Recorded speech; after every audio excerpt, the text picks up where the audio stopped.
The topic of toxic behaviour in games has surfaced quite a lot over the past year. From Blizzard's strike team to Riot's player behaviour team, each company has pretty much been fighting alone. But now, they're teaming up, like some sort of Justice League or... Yeah, well, like really boring Avengers. Fairness friends. That's actually what they're called. Boring but important.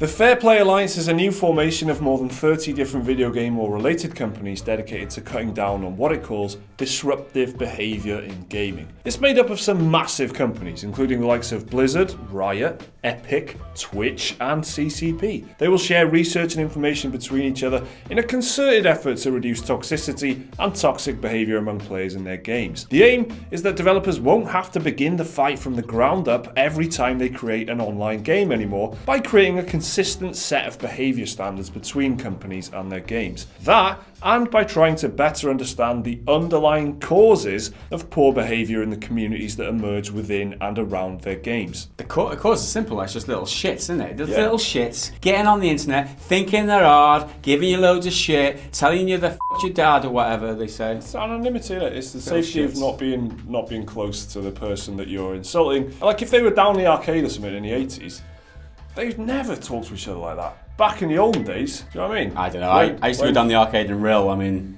you can imagine what kind of...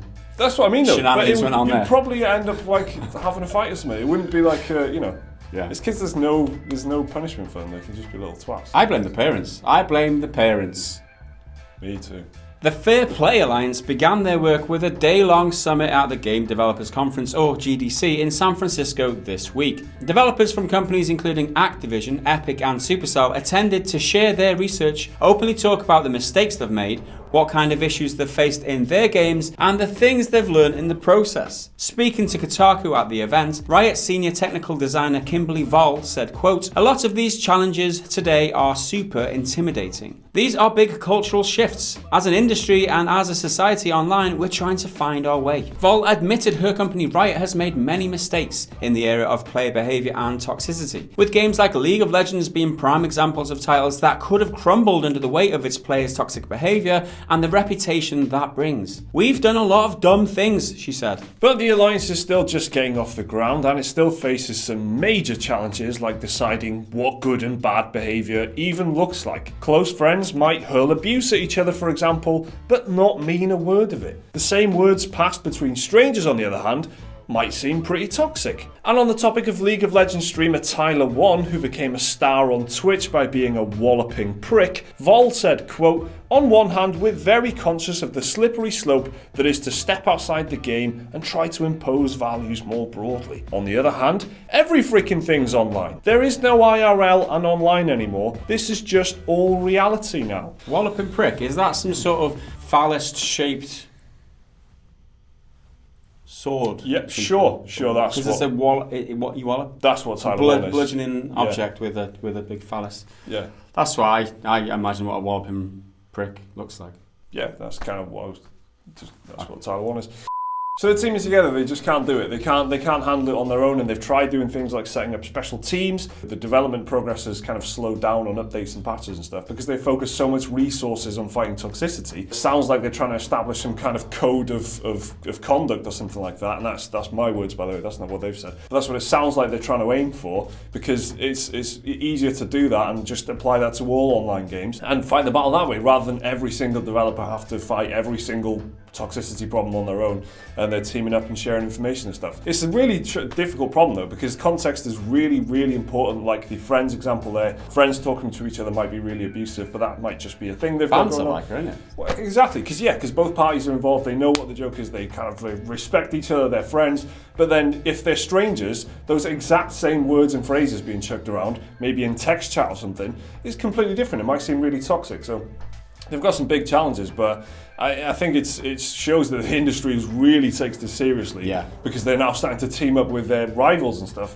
to sort it out. It definitely is a big problem. You can see it more and more recently where games are having to divert so many resources into dealing with toxic behaviour or disruptive behaviour, as they've termed it here, because that's the main thing. Whether you believe it's freedom of speech, you can say what I want. Well, whether you like it or not, it's been disruptive to the community and the game that is being developed by the developers. It's disruptive, right? It stops people from wanting to come and play the game if they're faced with abuse being hurled at them or whatever. So this is something that the game developers obviously don't want to see in their games, and with the amount that it costs to make a game and to support an online game, because the majority of these games are obviously online where you have these communities cropping up, there's costs associated with everything these days. So to streamline this whole thing and put like a framework of some sort of order in place where we all know the rules before we go in and play a game, I think that's the obvious next step, because everyone's dealing with this problem. Everyone has to face all these issues when they're playing online. People getting together even though they're not on the same team